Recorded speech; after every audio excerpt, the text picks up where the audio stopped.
The moon has immense power. It moves oceans. It pulls at lovers' hearts. We pray to it and stand awed by its eclipses.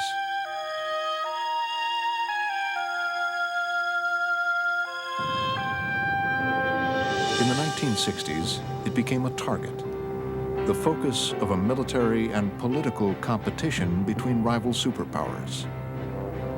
America's effort to be first to the moon was called Apollo, after the Greek god who drove his chariot to the sun.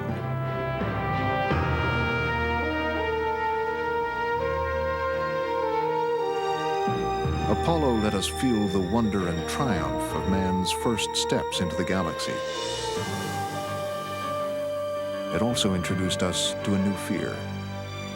On Apollo 13, disaster struck, and 3 men faced being lost forever in the dark, cold void of space. Their story is one of the great adventures in the history of exploration and discovery.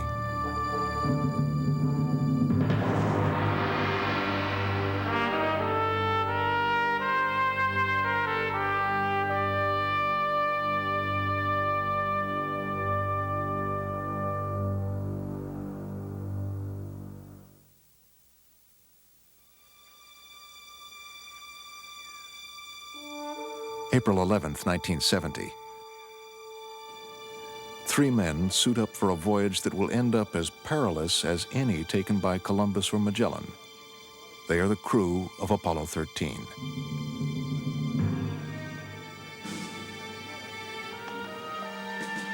The commander is Jim Lovell. The 42-year-old father of 4 is one of the most experienced astronauts in the world. Lovell and 36-year-old lunar module pilot Fred Hayes will walk on the moon's surface. Hayes, a rookie, is leaving a pregnant wife and 3 children at home. Command module pilot Jack Swigert, 38, and another first-timer, is the only bachelor astronaut. He's a last-minute replacement for another astronaut who was exposed to the measles.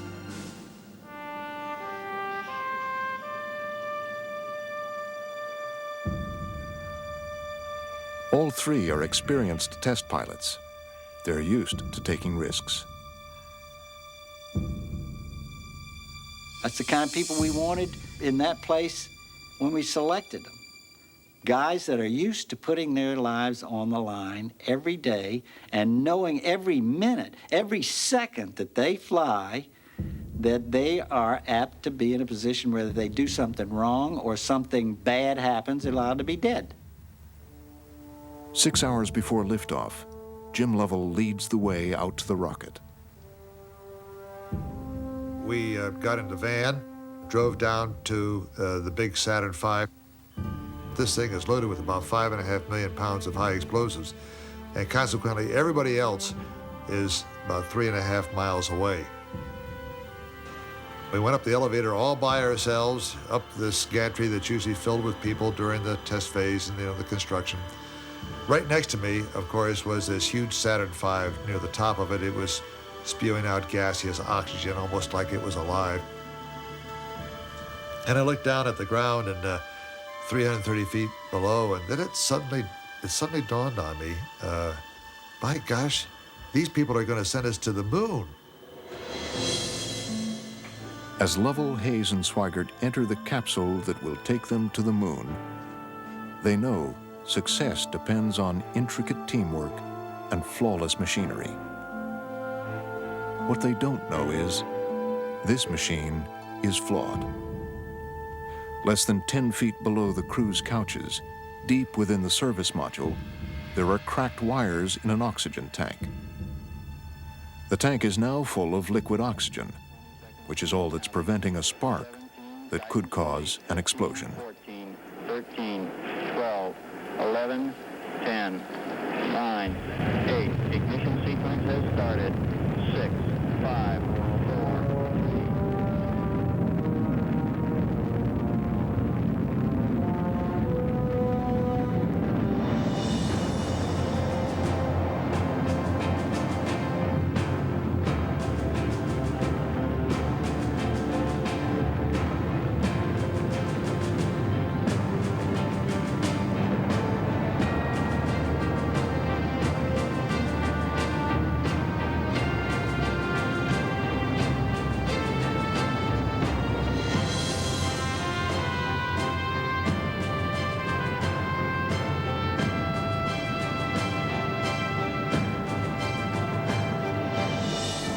Liftoff for Apollo 13 is at 13:13 Houston time.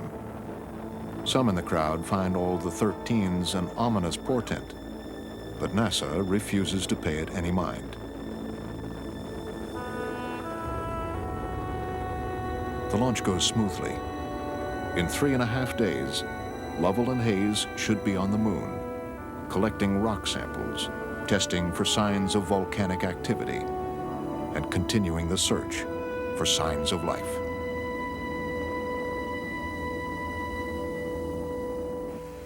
Houston, you're looking good. Roger. For an old hand like Jim Lovell, it feels good to be back in space. The sights, the sounds, the smells, the stars, they all were very, very familiar to me. I really sort of enjoyed being up there again.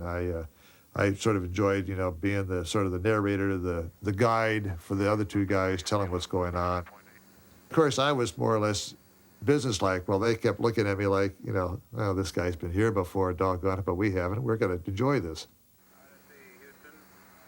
Rookies Hayes and Swigert quickly settle in. To Hayes, the cabin has a familiar feel. I don't know how many hours I spent in training in a command module, but it was the capsule was not an unfamiliar place to be. It was a very comfortable place, the right place to be. After a brief stay in Earth orbit, the crew fires the Saturn's third stage and heads off for the moon.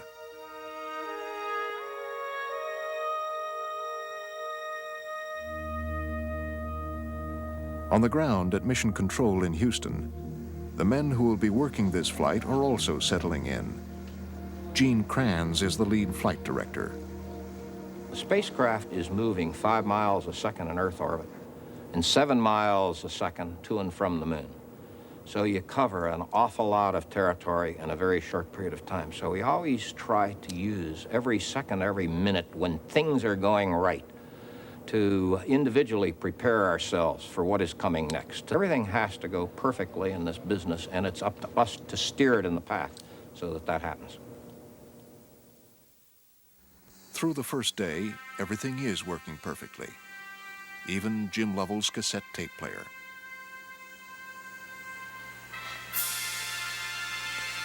This little tape recorder has been a big benefit to us in passing some of the time away in our transit out to the moon.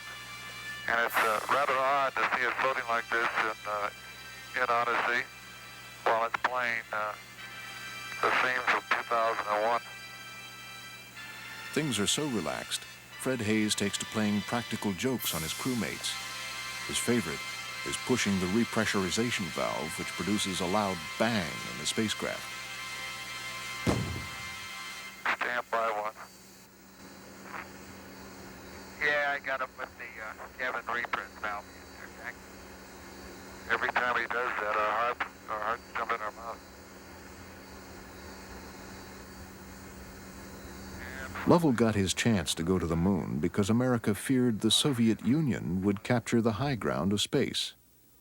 That seemed likely in the midst of the Cold War, when the Soviets launched the first artificial moon.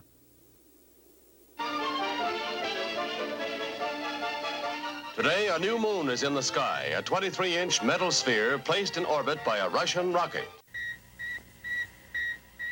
It's a field day for the hams of Sputnik the world as they marked the employ beginning over of the and space over age. again on Sputnik's It humbled the Americans, while Soviet self-confidence and pride surged. First of all, it was simply the proudness for the achievement of the Soviet Union. Americans are still on the ground, and we are in the space. You know, it was tremendous psychological, I don't know how, joy, because we've done it not with anybody else, but with Americans who were secretly always envying for his technical prowess. And now we are America. A month later, the Soviets struck again. A dog, a living creature far in outer space for the first time. If the Russians could orbit a dog, they could orbit a warhead. The heavier Mutnik, as they've nicknamed it, means Russia probably has an operational intercontinental ballistic missile. Next on Russia's space timetable could be a rocket landing on the moon. They're letting the world guess while Mutnik zooms along. America rushed to match the Russians, but its efforts were a public relations disaster.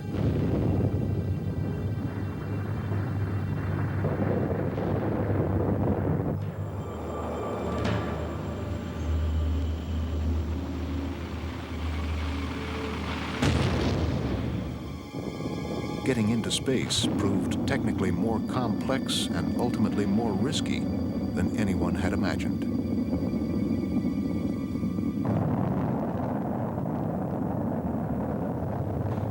In 1961, the Russians once again stunned the world as cosmonaut Yuri Gagarin became the first man in space.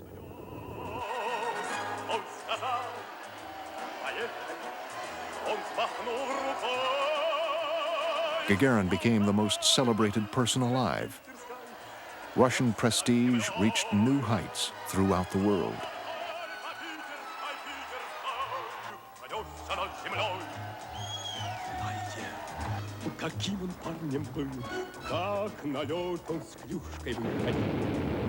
It took almost a year before America could match Gagarin's accomplishment. Well, the rocket was a rising, there goes our ace. Everyone was hoping that we'd go into space.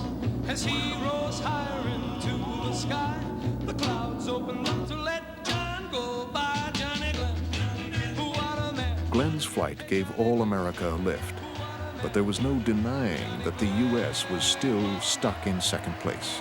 Yes, Johnny Glenn is a mighty man. You'll be sure we are behind, and will be behind for some time in manned flight. But we do not intend to stay behind, and in this decade, we shall make up and move ahead. Determined to give the space race a finish line America could cross first, President John F. Kennedy proposed going to the moon. We choose to go to the moon in this decade and do the other things, not because they are easy, but because they are hard. Ихний президент Кеннеди — это гениальный человек. Он понял, что Their President Kennedy, he's a genius. He understood that they needed such achievements in space that Russians would not be able to match. Tell you the truth, I was frightened to death by that speech. I didn't know what the hell was in front of us. I never thought about the surface of the moon. I never thought about long-range communications at 270,000 miles. I'd never heard of a free return trajectory. I never thought about going away from this planet. But Jim Lovell had. In fact, he'd dreamed of it since childhood. And when he was selected as one of NASA's second group of astronauts, he became one of 24 Americans and Russians with a chance to be the first man on the moon. Imagination can run wild, yes. I'd love to be the first guy to land on the moon. And this was a drive, I think, that all of us had at that particular time. Everyone is talking about spaceships. To the moon they all want to go. But there's one thing about spaceships that every girl wants to know. Oh, will there be space in a spaceship for a girl and boy to make love? Will there be Through the early 60s, both sides pushed hard, but the Soviets held their lead with still more space firsts. Valentina Tereshkova became the first woman in space. Konstantin Feoktistov designed and flew the first multi-person capsule. Our bosses, they did it under the banner of a flight to the moon. It was done for prestige, because of the competition, to show we can produce a ship for several people. Alexei Leonov made the first spacewalk.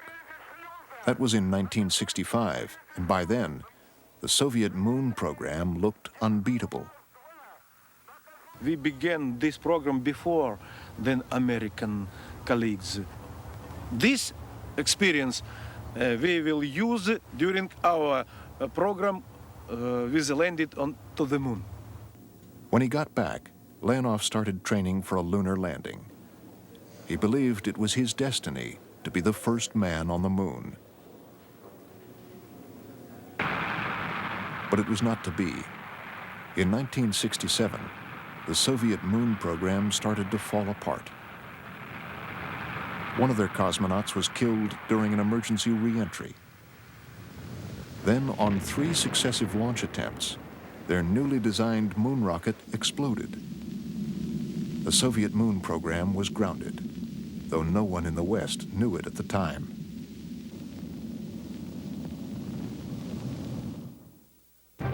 America kept pushing, and in the summer of 1969, the crew of Apollo 11, Neil Armstrong, Buzz Aldrin, and Michael Collins, headed to the moon for a rendezvous with history. Jim Lovell had been the backup pilot for this mission, but he would not realize his dream of being the first man to walk on the moon. GNC, go. Roger, copy. Surgeon, go. Capcom, we're go for landing. Eagle, Houston, you're go for landing, over. 1201. Roger, 1201 alarm. 1201 alarm. Same type, we're go, flight. Okay, we're go. Same type, we're go. And 4 forward. 4 forward, drift into the right a little. 30. 30 seconds. 30 seconds forward. 40 feet down, 2.5. Picking up some dust. Straight shadow. Contact light. Okay, engine stop. We've had shutdown. Tranquility Base here. The Eagle has landed. Roger, 20. Tranquility, we copy you on the ground. You got a bunch of guys about to turn blue. We're breathing again. Thanks a lot.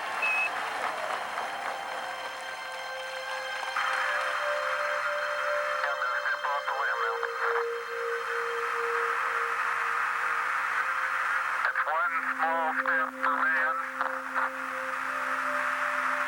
one giant leap for mankind.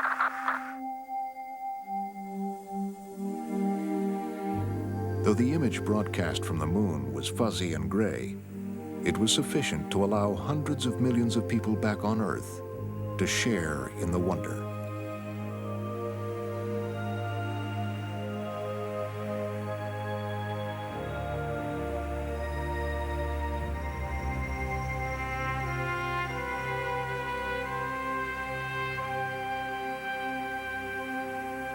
In our control mission center, all people, congratulations! And after that, we will go to restaurant and drink some of glass to health of this crew.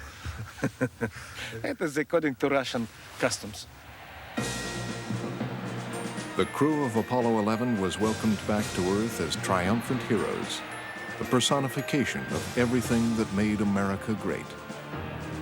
Lovell and others in the Apollo program realized that walking on the moon could make a man a king on Earth.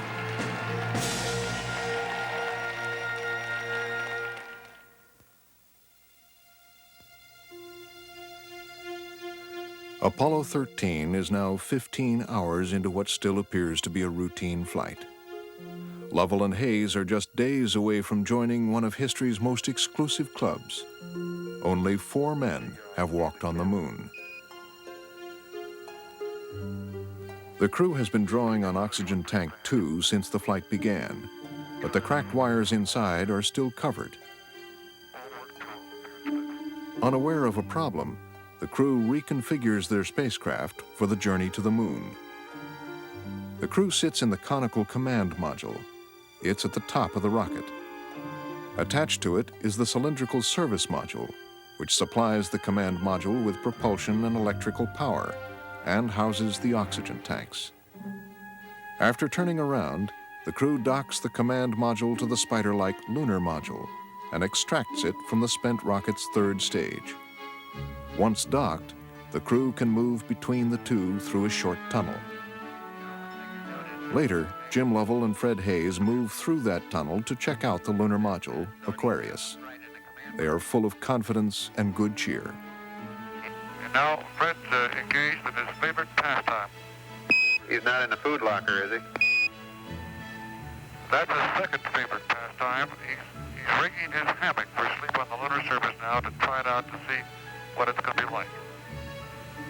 Roger, sleeping and then eating.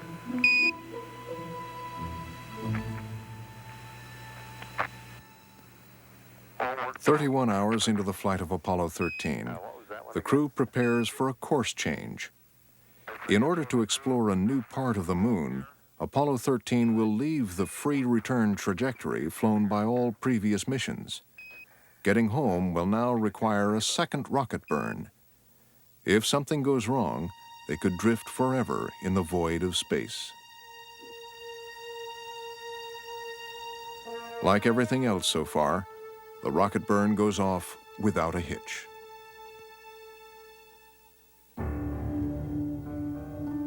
It's April 13th, and the crew of Apollo 13 is 200,000 miles from Earth, 4/5 of the way to the moon.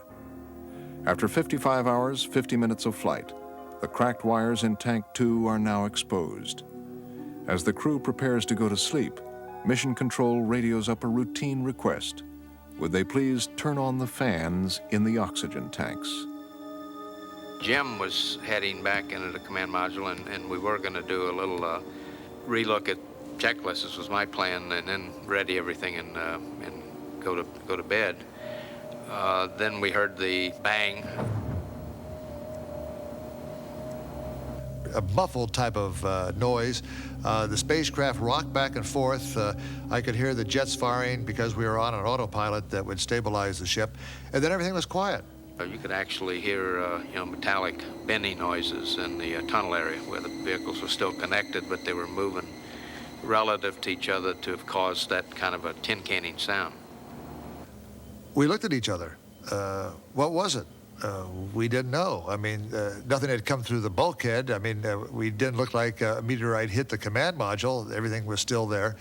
I looked at Fred, and, I could tell that Fred didn't do this, didn't do anything, although he was prone to, do some practical jokes by throwing a switch. He gave a similar noise, but he didn't do it this time, I could tell. I looked over at Swikert, of course, and Swikert had no idea what was going on.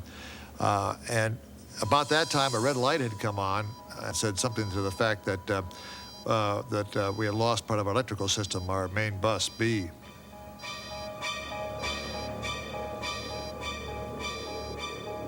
Okay, Houston, we've had a problem here.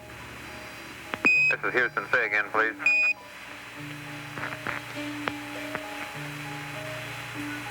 Houston, we've had a problem.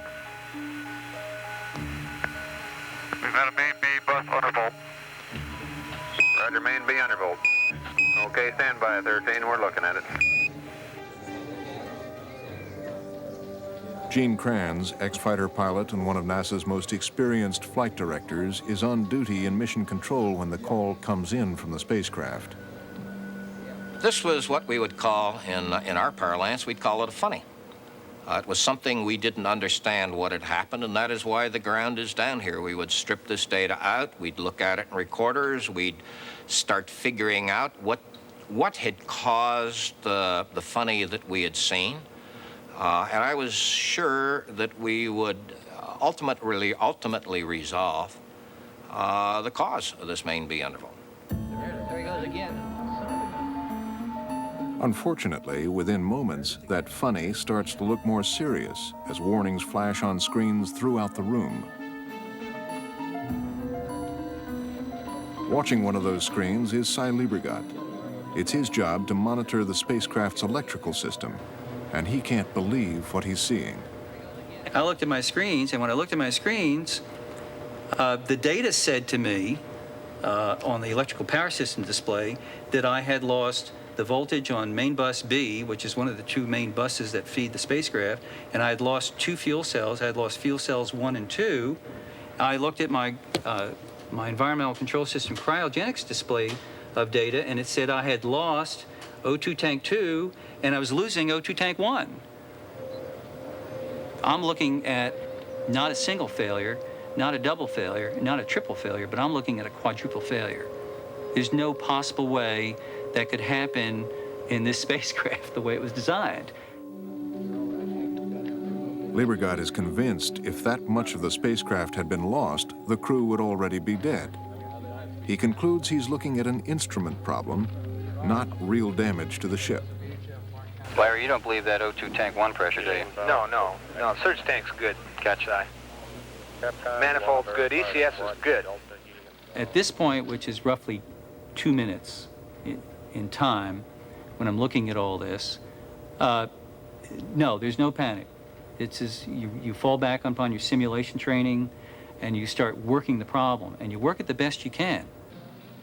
From the moment the crew first reported the undervolt, Mission Control has assumed the problem is with the sensors monitoring hardware like the oxygen tanks. If Liebergott can prove this is so and figure out which ones have failed, a lunar landing should still be possible. I was thinking that it was solvable, and then I was coming to the conclusion that I couldn't solve it. And that wasn't a good feeling.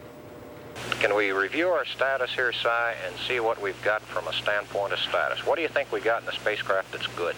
Kranz is, the flight director is pressing me, and to the left of my console is the Capcom console. And Jack Lausman is the Capcom, and he's responsible for keeping the crew informed. And he's feeling that we're not as forthcoming as we can be. For a very good reason we're forthcoming. We're still trying to figure out what the hell's going on.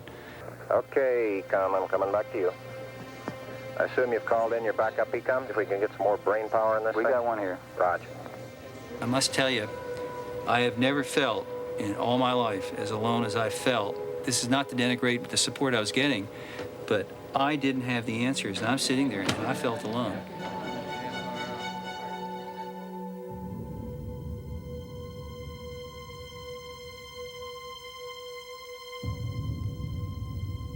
So far, nothing the ground has suggested has helped.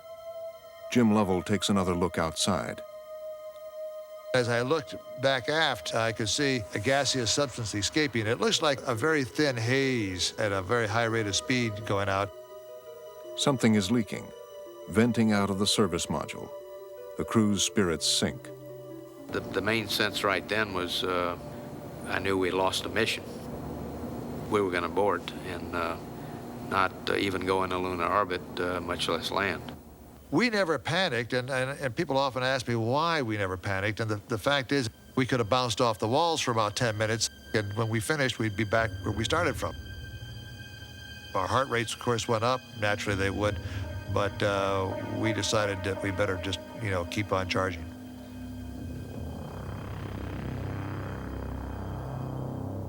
It looks to me, looking out the hatch, that we are venting something. We are venting something out into space. Roger, we copy your venting. Okay, let's everybody think of the kind of things we'd be venting. GNC, you got anything that looks abnormal in your system? Negative, Flight. How about you, Ecom? You see anything that could be venting? Let me look at the system, Flight, as far as the venting is concerned. Okay, let's start scanning. Okay, now let's everybody keep cool. Let's solve the problem, but let's not make it any worse by guessing. 20 minutes into the crisis, Cy Liebergott comes to the conclusion what's venting is the crew's source of oxygen. He accepts what his instruments have been telling him all along. Oxygen tank 2 is dead. 2 of Odyssey's 3 fuel cells are dead. And oxygen tank 1, which is keeping the last fuel cell and the crew alive, is dying. And that's when it hit. That's when I knew, because I accepted that the 2 fuel cells were probably dead, and that I didn't have oxygen tank number 2 anymore, and that the venting kind of tied into that. And then I'm looking at oxygen tank 1, which is all we had left to live on, and feed that final fuel cell, and I got less than 2 hours. That's when the panic hit, near panic. That's when I started at this. This is what you do when you're trying to reason with things. Flight, I've got a feeling we've lost 2 fuel cells. I don't know why we've lost them. It doesn't all tag up, and it's not an instrumentation problem. The problem is real, and time is running out. If we were going to save any elements of the spacecraft, Time was going by. Time, the consciousness of time, and the awareness of the time, and the frustration at going 5, 10, 15 minutes into this process, and still not being at the bottom of it, still seeing the life's blood escaping. Without the electrical power, the command module was dead. Without the electrical power and without oxygen, the crew were dead. That's how we were. We were on the point of losing everybody and everything.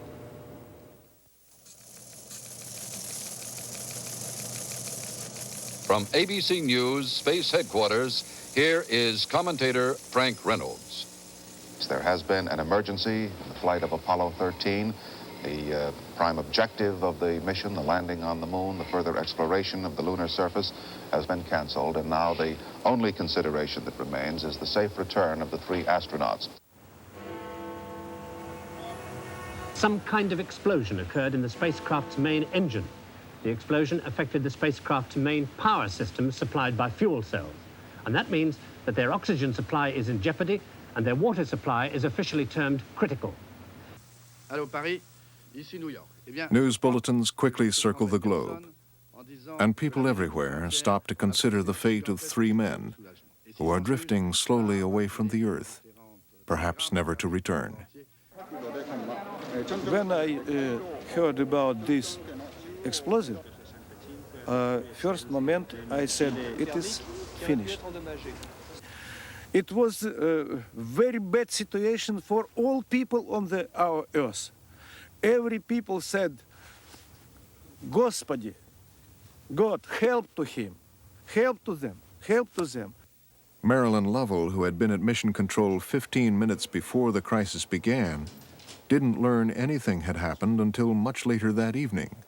I received a call from Jerry Hammock, one of the recovery people, and he didn't know that I didn't know, and he just said, I just want you to know that every country has offered help and to bringing the men back down, you know, to wherever they would splash down. And I said, Jerry, what are you talking about? Have you been drinking? I mean, I didn't know what he was talking about at the moment.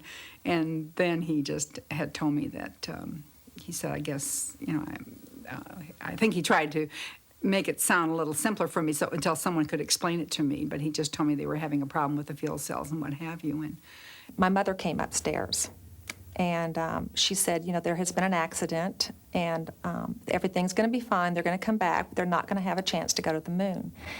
And I remember feeling, my first feelings were for my father. You know, here he has been all this time spending this time getting ready to go to the moon, and that dream wouldn't be met. And I was really upset for him. I thought to myself, something's wrong. You know, my dad's never coming back. I'm never going to see my dad again. And, you know, he's basically, you know, I basically felt at that point that he was dead. Across town, Mary Hayes, then 7 months pregnant, broke the news to her 3 children. Eldest daughter Margaret was then 13. I was scared then because she was obviously upset about it, and she was trying to downplay it or not, you know, like it'll be okay, they'll get back. But you could just tell that it was worse than what she wanted to say. It took 55 hours, 200,000 miles for the cracked wires in Tank 2 to become exposed. Once they were and the tank fan was turned on, a spark between them ignited a fire. The tank exploded. Only the vacuum of space kept it from destroying the ship. Now, with the gaping hole and vital oxygen leaking into space, Apollo 13 is still racing to the moon. An hour and a half into the crisis, a fresh team takes over in Mission Control. Replacing Cy Liebergott is Clint Burton, who observes the continuing deterioration of the command module. It hurts to be the bearer of bad news time after time after time. Nonetheless, it fell my duty to be that bearer of bad news time after time after time. Flight looks like we've got about 40 minutes left in that tank. Okay, does it look like it's still going down? That's affirmative, yes. Flight econ. Go ahead. Okay, we've got an update on the time. Looks like we've got about 18 minutes until we get down to the cutoff point. Flight econ. Temperature and the pressure correspond. So we're going to be there in 15 minutes. In 15 minutes, the command module will no longer be able to support life. Fortunately for the crew of Apollo 13, their spacecraft has the ultimate in redundant systems, a second spacecraft, the lunar module. It has its own supplies of oxygen and electricity, enough to keep them alive for a while. We found out that, that we'd probably lose all of our oxygen, knowing that we'd also lose our propulsion system, plus our electricity, of course.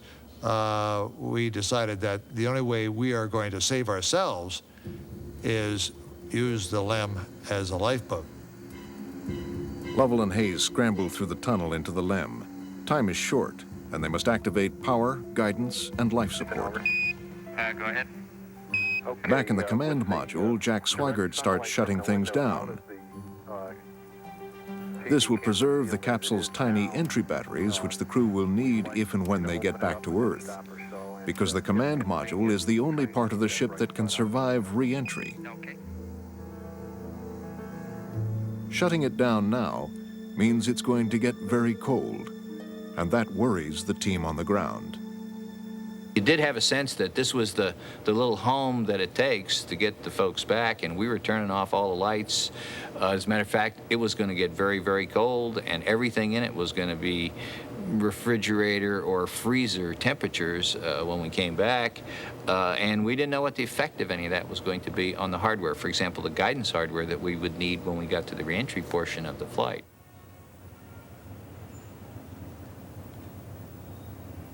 The guidance equipment in both the LEM and the command module was designed and built at MIT. The guidance system is like your eyes and your foot on the throttle and your hands on the steering wheel. It's the information that gives you the ability to, if you will, steer from one point to another. And so the question was, would the instruments be able to take the cold temperature? Would we be able to get the IMU back up and running? And the first impact was one of, oh my God, these were answers we didn't have. And of course, there was a great concern. I mean, this was the national limelight. We had 3 astronauts up there, and some of us had worked with some of these astronauts in training. So there was both a personal relationship that some people had in the organization with them, and then the whole concern about, could we get them back? Until they know more, Gilmore's team urges Mission Control to leave the command module's guidance heater turned on. Lunny has his team figure out how much power that will use. The answer isn't what he'd hoped to hear. 0.8 amps for the rest of the mission is going to cost me 64 amp hours. I can't afford that. Lunny orders the guidance system heater turned off. All they can do is hope the system will work when the crew needs it. Moments later, all the scrambling puts at risk the critical guidance data transferred from the command module. It's Lunny's worst moment of the entire night.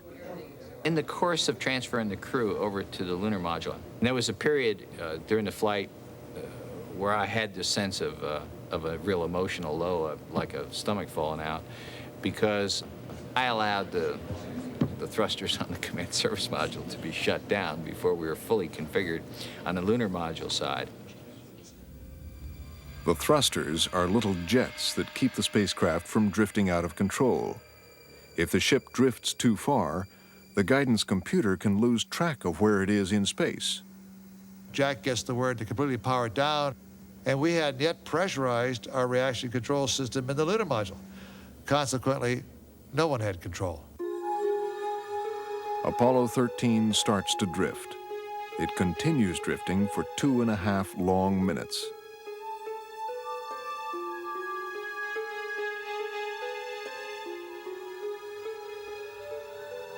Finally, Lovell regains control of the ship, and the guidance system is okay. The situation is stable, but everyone at Mission Control knows Apollo 13 is still headed out to space, with only enough supplies for a couple of days. I felt relieved when they got into the LEM and had systems in the LEM that would provide life support, attitude control, and everything they need, at least temporarily. Even though that milestone had been attained, it wasn't absolutely clear to me at that time that we could pull it all together. It was the beginning of a solution as far as I was concerned. It was a good beginning after a nightmare. 2,000 miles from Houston in Bethpage, Long Island, the men and women who built the lunar module learn about the crisis and rush in to do what they can to help. The LEM was a flimsy-looking, spidery type vehicle. The crew compartment had no amenities whatsoever, didn't even have seats. And the construction was just as lightweight as it could possibly be. For example, the skin of the crew compartment was about 12/1000ths of an inch thick aluminum. That would be like 3 layers of Reynolds wrap put together. You could easily, if you were careless, put your boot or your foot right through that wall. Kelly's task is to do an inventory of the LEM's consumables, like oxygen and electrical power, and determine how long it can support 3 astronauts instead of the usual 2. He concludes the LEM can keep them alive for 2 days, but more than that will present problems. And at this point, no one knows exactly how long it will take to get 13 home. I knew that the capability should be there, but my feeling was one of questioning whether we really had what we thought we had in the way of lifeboat mission capability.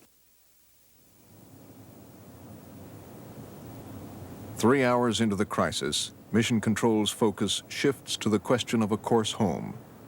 At this point, the most direct course may not be the best. There were only 2 things really that you could do at that point. Being so close to the moon, you had to make up your mind, are we going to come back as rapidly as possible by using the engines on the command and service module or the lunar module? Or are we willing to take an extra 24 to 48 hours, let the thing be on a free return trajectory, let the moon bring us back from its gravitational pull, and can we keep the men alive safely for that length of time? Turning around now would get the crew home in 2 days, but it's a high-risk strategy. It would use almost all the available fuel. Neither Kranz nor Lunny is willing to do that. They decide to go around the moon. It's a choice that has a lot of appeal to the astronauts. At least we would be on a course that would intercept the Earth in some manner. Maybe not so much that it would be survivable, but it would probably be a much better aspect than being a permanent monument to the space program, you know, going back and forth for, I don't know, eons. Before firing the rocket, the spacecraft has to be pointed in exactly the right direction. But the LEM was never designed to work with the command and service module attached. I went to try to control the vehicle, and when I pitched down, it went into some wild gyration because the center of gravity had moved way out. If you pitch down on the attitude controller, the spacecraft is supposed to pitch down. If you yaw right, the spacecraft is supposed to yaw right. And it wasn't doing that at all. I mean, it was doing something unusual, something that you had never seen before, something that you had to then try to correlate in your brain of, hey, if I do yaw right, I know that it's not going to do that, but it's going to do something else. I had essentially learned to fly all over again. I mean, it was really starting from scratch.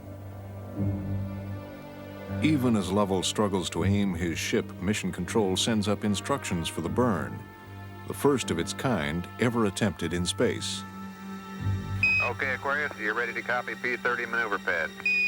That's a firm. Okay, here we go. The purpose is mid-course correction for free return. Now 33. They wanted to do it in 37 minutes. We were a little bit more cautious up in the spacecraft. Don't forget, at the rate we are going now, the course that we were on was going to get us within 60 miles of the lunar surface. And you know, if we made the mistake of burning the wrong direction or a little bit like that, we could just plow right into the lunar surface.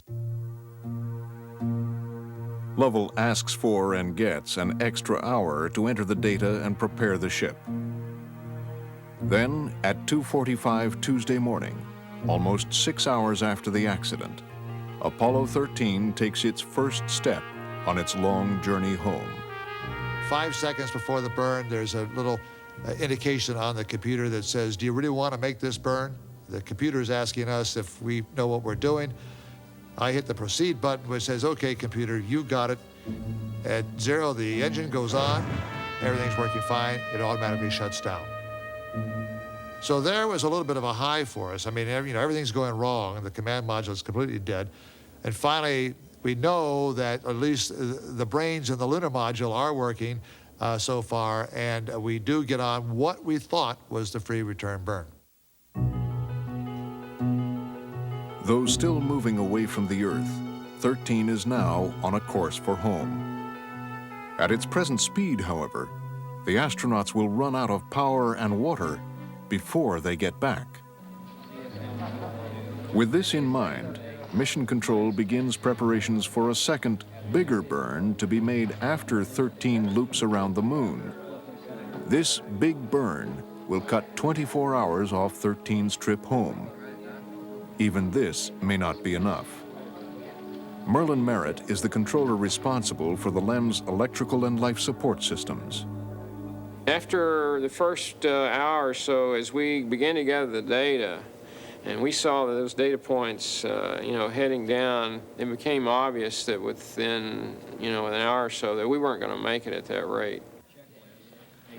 The biggest power consumer on the lunar module is the guidance system. Merritt feels it's essential to turn it off, but Lunny and Krantz feel just as strongly it has to stay up and running so the crew can position the ship before the big burn, which is 14 hours away. There was never any question in my mind. I would have fought to the death to prevent anyone from trying to turn that platform down. That was essential to survival as water and air and electrical power. We definitely weren't going to make it. I mean, we would not make it. So my position, of course, is to talk to the flight director. I said, Glenn, if we don't get this thing powered down, we're not going to make it. And, of course, Glenn was receptive, and I said, well, let's see your data. And so we called up our plots, and, you know, once you looked at the data and the data was coming in, you know, it was obvious we weren't going to make it. Merritt's data is real, but Lunny and Krantz have a different, if drastic, solution. They will leave the guidance on for now, but after the big burn, the crew will be ordered to turn off virtually everything and coast home in darkness and cold.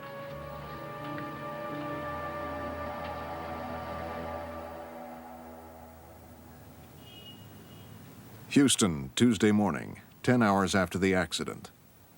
Let's start here. At a hastily assembled press conference, Chris Kraft offers a cautious appraisal of 13's situation. It appears at the present time that everything is under control and that we have a safe situation at the moment. But Chris Kraft's idea of safety had been formed over years of risk-taking. I'm used to people having difficulties, putting their lives on the line and making it happen and doing the best they can. And that was sort of my shell, if you want to call it that. That was where I came from. I'd seen men killed. I'd worked with men that got killed. Like Gus Grissom, Ed White, and Roger Chaffee, the crew of Apollo 1. In 1967, just 3 years before Apollo 13, they had burned to death during a pre-launch exercise. The fire occurred while the astronauts were in the spacecraft at T-minus 10 minutes prior to the planned simulated liftoff.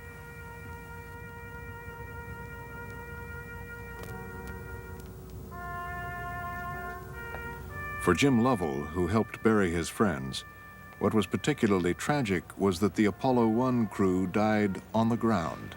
If you're going to, what we say, buy the farm, you might as well do it what you're testing. You know, cracking up in an X-15 or testing a new airplane or, you know, getting lost in space. Much better than going the way they went.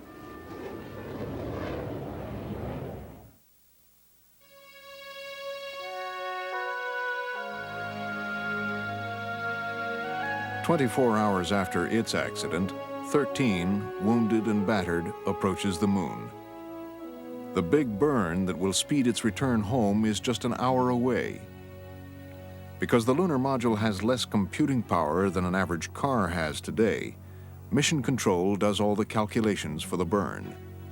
Detailed instructions are radioed up to the crew, which has to copy them exactly before they lose radio contact behind the moon.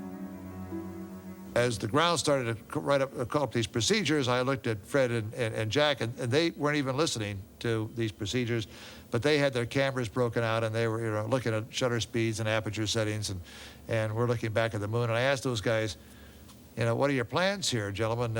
And they said, well, we're going to take pictures when we go around the far side.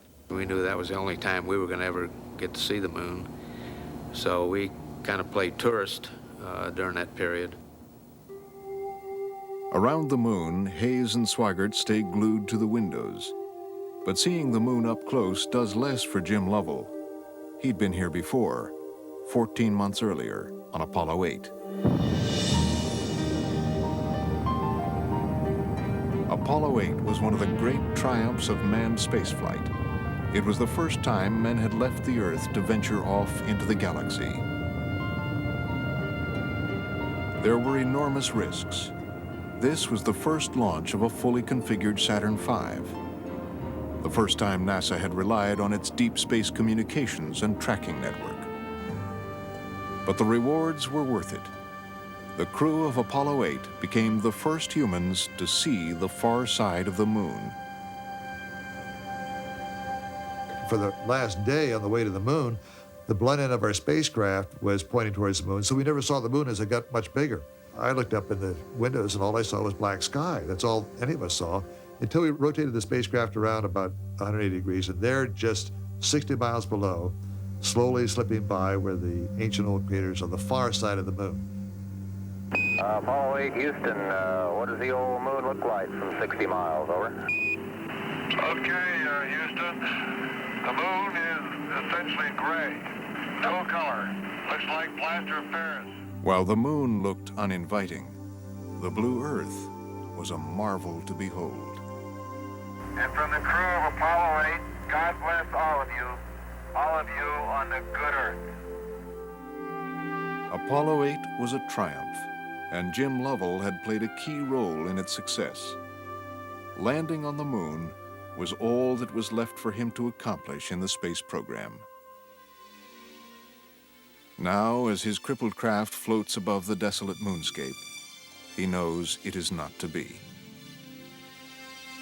I wished on the moon for something I never knew. Wished on the moon for more than I ever knew.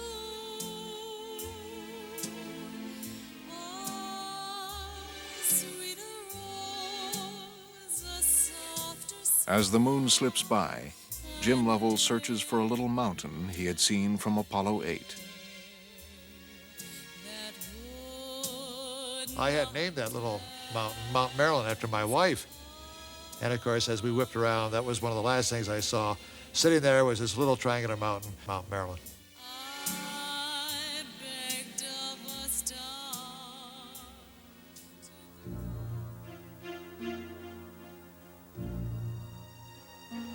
Half an hour later, Jim Lovell fires the lunar module's engine for the big burn.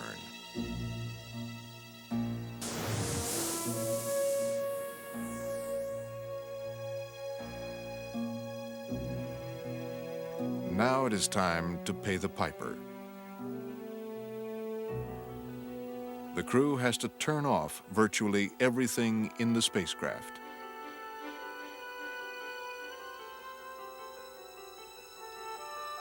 The next 3 days will present a severe test of both crew and equipment. We knew early in the game that the powered down levels would approach survival of the crew and the survival of the system. The systems would get so cold that we were worried that possibly the batteries might freeze, the propellant in the command and service module lines would freeze. There was a good chance we would get the combined spacecraft home, but when we brought up the command and service module, it would be non-functional. It was the end of the road. Without power, life in the lunar module becomes grim. It gradually cooled on down to close to freezing in the command module, in some areas below freezing because water tanks, for instance, froze. And I'd say 40 or slightly below in the limb. We discussed dragging out our spacesuits, but then we thought more about it because they were, rubberized inside, and that our perspiration would then be in there, and we'd actually be in worse condition. Closest analog would be if you're lost out in the woods on a hunting trip, and a cold front came through, and you're stuck out there for 4 days without a jacket. Fred and I dragged out our lunar boots and put them on, and Jack just had to suffer, as all command module pilots do.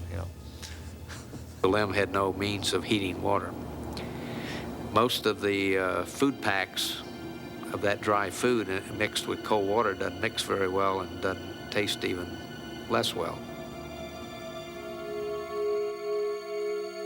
So you have to remember that the lunar module was designed for 2 guys. We got 3 guys in there right now, and every time that I moved, it rattled Jack, and Jack rattled Fred, and then it reverberated back again, so we were going back and forth. So it got to be a miserable existence.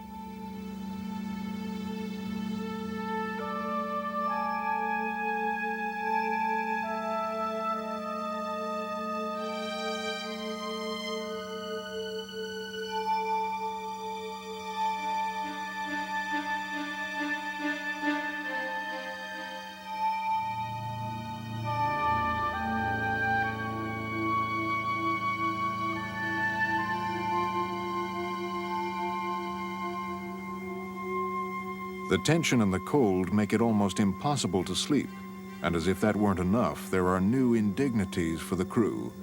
The ground asks them to stop dumping their urine overboard. It was affecting their Doppler analysis of our trajectory and the flight path. And the real misunderstanding was, I'm sure they meant it in the sense of a certain length of time where they could get some tracking time, and we took it to really mean forever. So that put us on a search within the vehicles now to hunt virtually every container that made sense now to store the urine on board.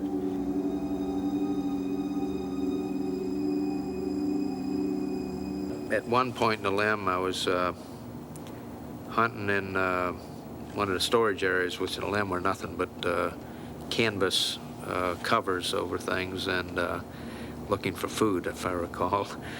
And I stumbled onto a little package that had been left in there from the family of pictures of the family that really was meant to be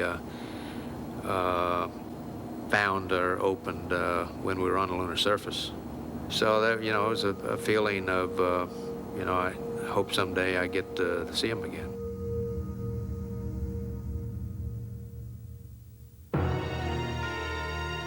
The crisis on Apollo 13 is now into its 2nd day. There's hardly a place on the planet that isn't aware of the astronaut's plight, or a person who isn't moved by the possibility that another human being might be lost in space. If I may be serious for one moment and ask the entire audience for a moment of prayer for the crewmen of the Apollo 13. We'll hold silence for a moment, please. Special prayers are offered. From the Vatican to the Wailing Wall. Would you like to say the Our Father for the astronauts right now? Yes. Our Father, who art in heaven, hallowed be thy name. For the astronauts' families, it's a time of hope and dread. I didn't ask a lot of questions. I just stood in the background and listened. And when I did ask questions, they were just answered, you know, things are fine. They're really working on bringing them home. Everybody was very careful not to have the radios or the televisions on. I mean, I was upset I couldn't go to school, and then, like I said, it just, there was absolutely, we didn't hear any of that, because the news were, a lot of them were saying they're not getting back. I never did go back to mission control, no. I think at one point when one of the doctors thought maybe that I could come over and talk Jim into getting some rest because he never did go to sleep, and I said there was no way that I could do that because I would just get over there and I'd probably break down in front of the world and everyone. So I decided that I couldn't do that, and I knew that he could do what he had to do himself. She was very nervous, very upset, probably never stopped smoking, didn't sleep, and just really was, as far as, you know, like I said, you know, she didn't want to tell me what was going on. She didn't want to address it because she didn't want to believe it herself. Earlier in the day on Tuesday, Mission Control had recognized another life-threatening problem. Deadly CO2 is accumulating in the lunar module. CO2 in high concentrations in the atmosphere can be poisonous and can cause dizziness, headache, and existing long enough and a high enough level can even cause death. So we had to do something about that. The LEM is running out of CO2 filters. The command module has plenty, but there is a problem. The problem was that we had these square canisters. And in the lunar module, the receptacle in which you put the CO2 filters was round because the lunar module used round canisters or filters instead of square ones. So our problem was, how do we connect this square canister to a system that will only accept round filters? Smiley's team has to find a solution that uses materials the crew has on board, like the cardboard covers from their flight manuals, plastic bags from their spacesuits, and lots of duct tape. By early Wednesday, they have a prototype. It's not the sort of thing NASA usually builds. It takes a while just to figure out how to describe it to the crew up in space. It then takes the crew a tense 2 hours to find and assemble all the pieces. It's a flimsy-looking contraption, but it will rid the cabin of CO2. One deadly problem is put to rest. As soon as we put it together and hooked it up to the environmental system, the pressure went way down, and we knew that this thing had worked. For the next 24 hours, the crew can do nothing to help themselves. They must simply endure the cold and discomfort. Their concern with the storage of urine and the shortage of water has led them to drink less and less. This takes a toll. They're all dehydrated, and Fred Hayes develops a bladder infection. By late Wednesday, he's starting to drag, and by Thursday, he can barely stop shivering. And finally, you know, it dawned on me that how sick he was. I ended up putting my body around, wrapped him around him to try to keep him warm because he was visibly shaking, you know, with the chills. 2 days of cold and misery has left the crew exhausted and drained.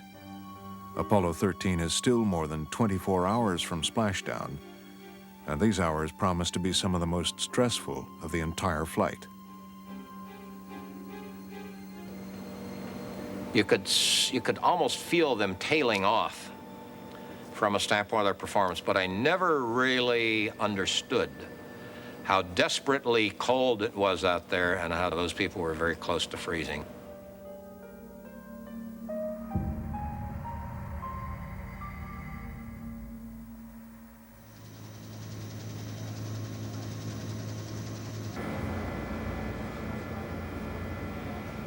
For the past 3 days, the recovery team has been preparing for splashdown in the Pacific.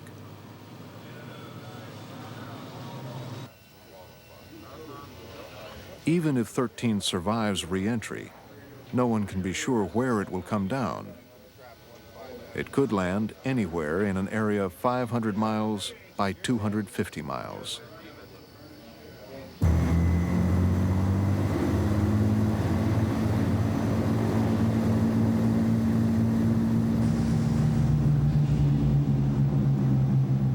We've got to find it, and you've got C-130 aircraft at high altitude in the area that have a direction finding capability.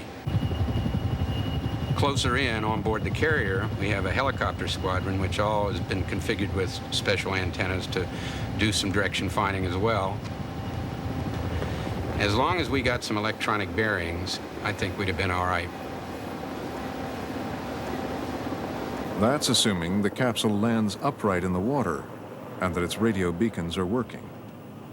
But it's quite possible 13 will have no power for its beacons. In that case, it will be almost impossible to find. Basically, even if you were in a helicopter like a quarter-mile away from the spacecraft and it was inverted, you had no electronic aids and you couldn't see anything. If there were any white caps whatsoever, you couldn't see the spacecraft. It was that invisible out in the ocean.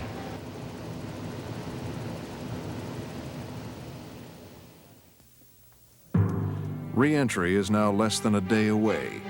At Mission Control, the spotlight is on the first row of consoles, the trench. That's where the guidance officers work. They're worried about 13's trajectory. Something is forcing the spacecraft off course. This could have disastrous consequences. Coming home from the moon, you had to come in and hit the atmosphere in a re-entry corridor that was only 2 degrees wide, a pie-shaped wedge. Not any less than 5.5 degrees, not any greater than 7.5 degrees. You had to come down that 2-degree wedge. If you came in too shallow, you'd skip out, like skipping a stone on water. If you came in too steep, well, that sudden deceleration would make you a fiery meteor over the sky for a few brief seconds. We were coming in too shallow. What is happening that we don't understand? Is it something in our computational processors? Is it something associated with the platform alignments we did? Is there something associated with maneuver execution? Why? It was one of those lurkers that you always wonder if it's going to come up and bite you at the wrong time. If there's something that we've overlooked, and here we had zero margin for error. We could not overlook anything, and therefore we had to have an explanation for everything that was happening. But the trench has no explanations. They don't know why the trajectory is shallowing, but they do know, with only hours before re-entry, they have to do something to correct it. With some trepidation, the trench orders a course correction. With the guidance computers shut off, this promises to be a real test of the astronaut's skill. The crew will have to keep the Earth centered in the lunar module windows. I told Jack, I said, you're going to tell us exactly when to start the burn, and you'll time it with your wristwatch. And I told Fred, I said, you have a backup attitude controller. I have a primary. I know that when that engine goes on, that I'll never be able to keep the Earth in the window by myself, because these are what we call three attitude controllers in pitch and roll and yaw. I said, you take your attitude controller and keep the Earth from going back and forth too much. I'll take my attitude controller and keep the Earth from going up and down too much. He said, fine. And then over on the side, I had a couple buttons.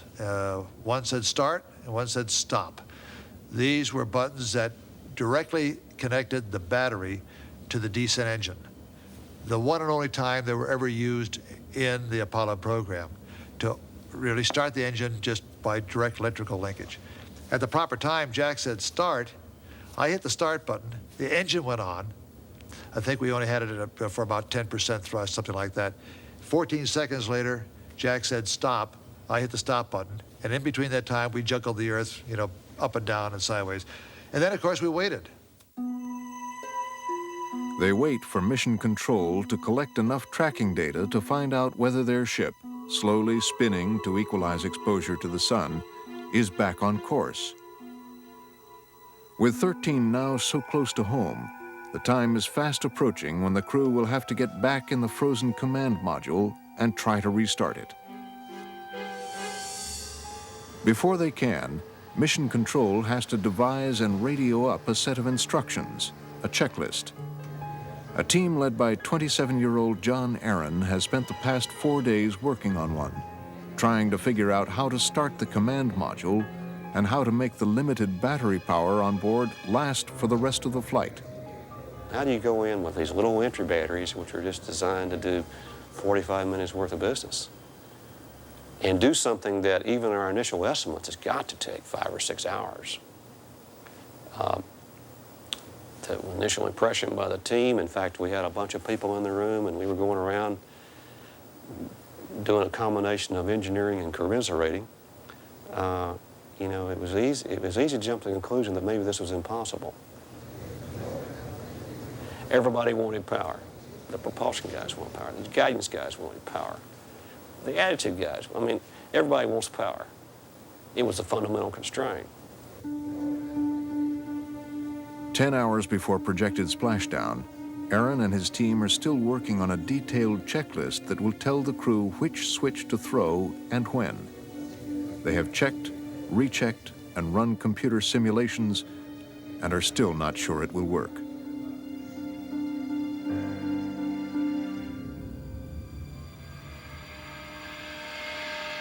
So I'm calling down and saying, I would certainly like to have that checklist up here because I knew it was going to be a very long thing and we're going to have to copy down and Schweiker was going to have to be doing all this sort of stuff. And I wanted to maybe to get it up and maybe have a couple dry runs and, you know, things like that.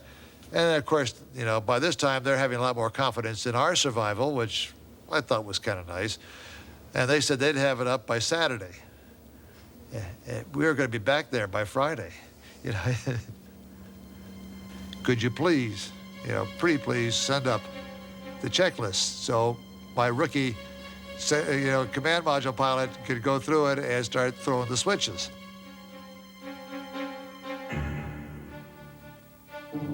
On Friday morning, 4 a.m., the command module startup checklist is finally ready. Apollo 13 is now less than 9 hours from re-entry.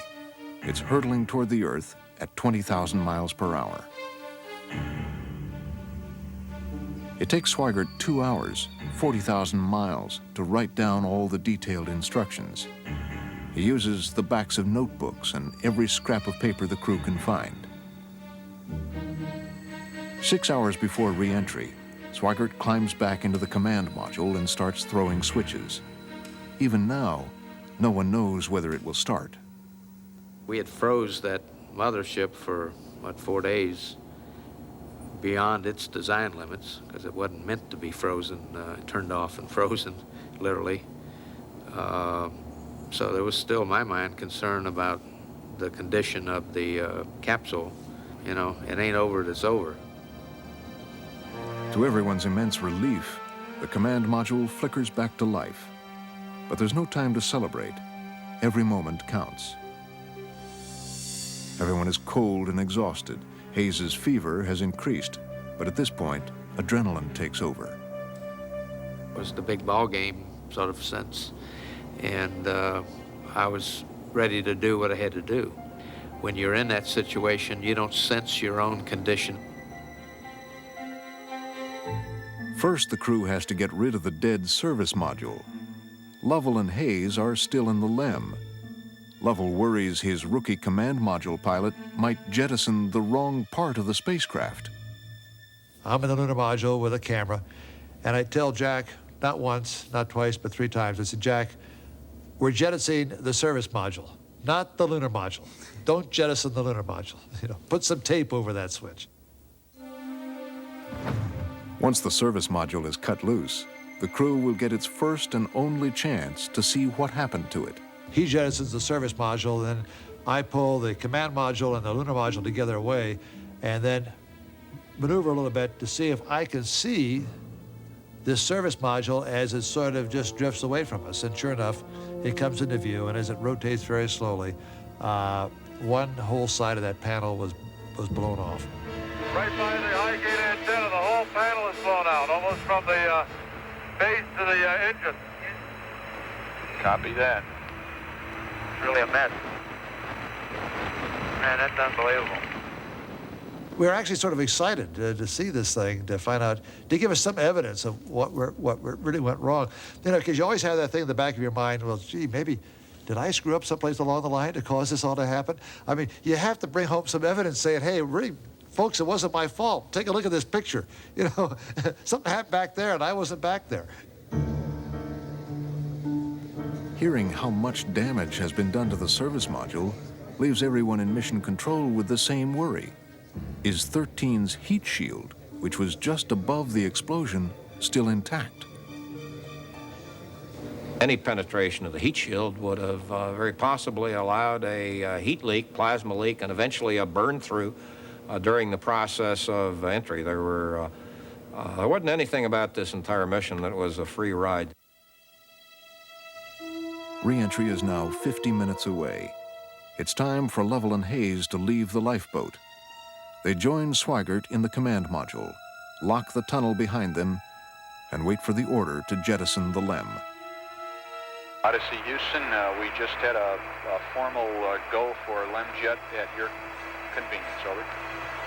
Okay, thanks, Joe. LEM jet. Okay, copy that.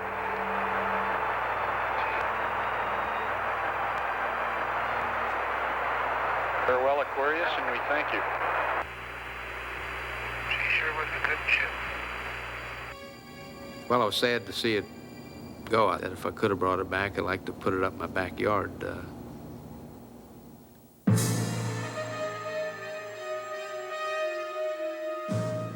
The command module is now on its own. To the dismay of everyone, it's still drifting off course. The guidance controllers must decide immediately what to do. They order a minor correction, guessing that either the LEM or the service module has been the cause of 13's drift. Did they guess right?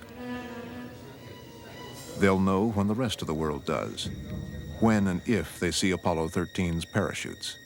I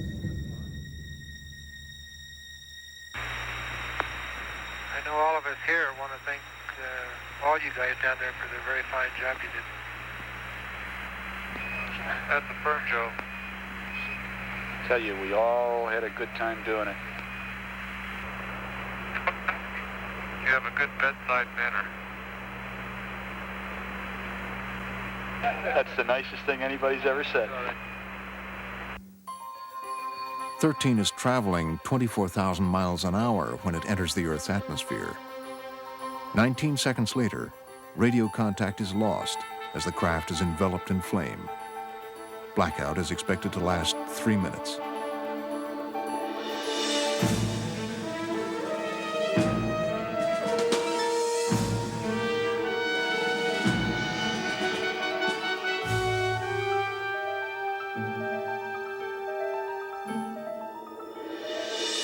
We're now coming to the moment, the last moments of Apollo 13 as it comes in, as it begins its re-entry. The best thing we can do now is just to listen and hope.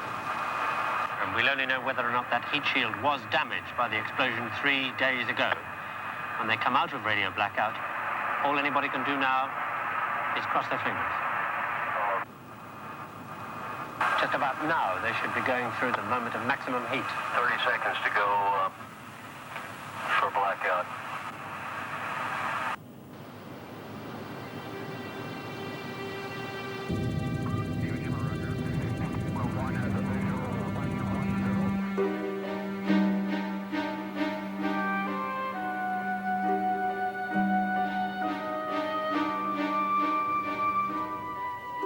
Blackout is one of those times when there's nothing we can do, and seconds become minutes, and minutes become hours, and if you haven't heard, boy, it gets you right in the stomach.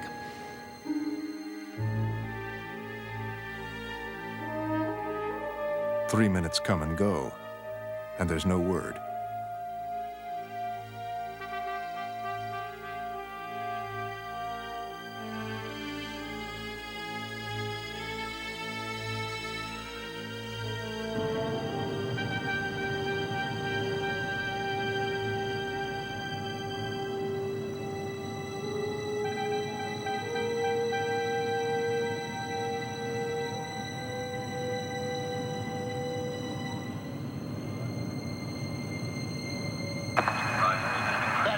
There they are. They've made it. All 3 chutes out.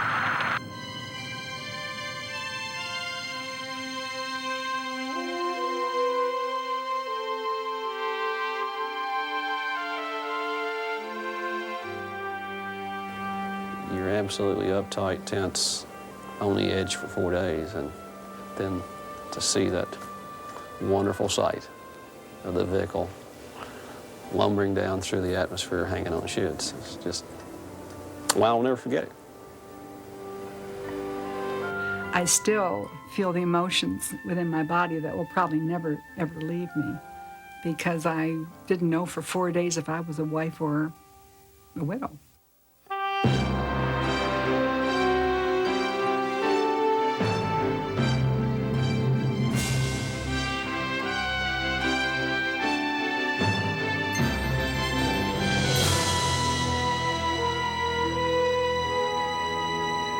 About the time that you see chutes, you'll see the cheering and the American flags come out.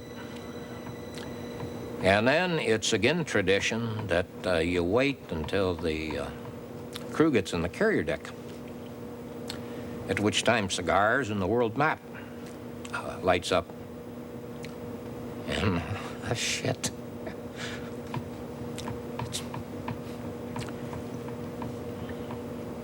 It was neat.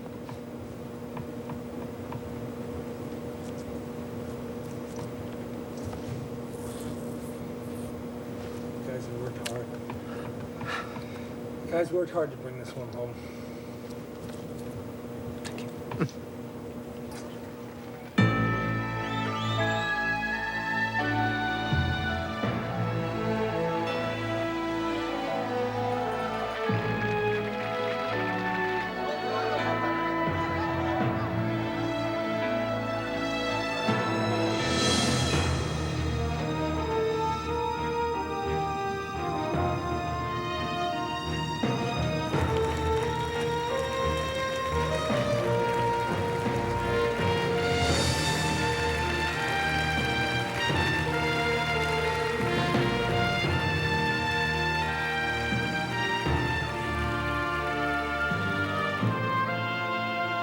Jim Lovell, Fred Hayes, and Jack Swigert never got another chance to walk on the moon. Come on out here and give me a big Navy salute. Look at this. Off the ground, one more. But 8 other Americans did journey to the lunar surface. Hippity-hoppity, hippity-hoppity, hippity-hopping over hill and dale. I was strolling on the moon. The last of them blasted off from the moon over 20 years ago. Still, the Apollo legacy lives on. The quest to set foot on another planet was one of history's greatest adventures, and people all over the world shared in the excitement. But Apollo 8, 11, and 13 did more. They brought the world together in a way we never expected. Venturing away from the Earth, we learned a fundamental and enduring truth. Earth is our only home.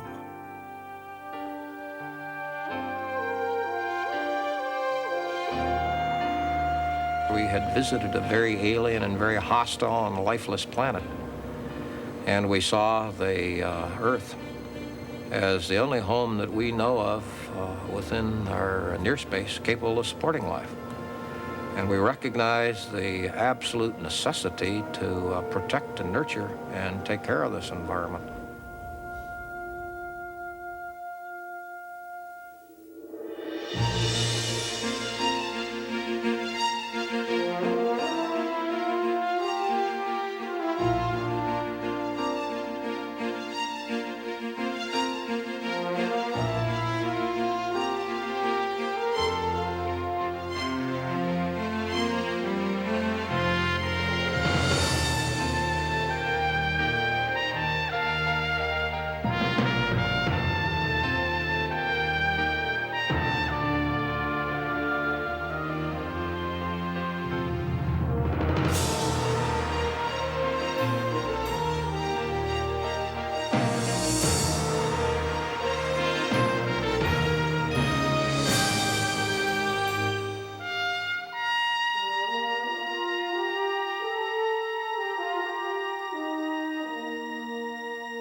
Funding for Apollo 13 to the Edge and Back was provided in part by MFS, providing stock, bond, tax-free and money market mutual funds through financial advisors, by the Corporation for Public Broadcasting, and by annual financial support from viewers like you.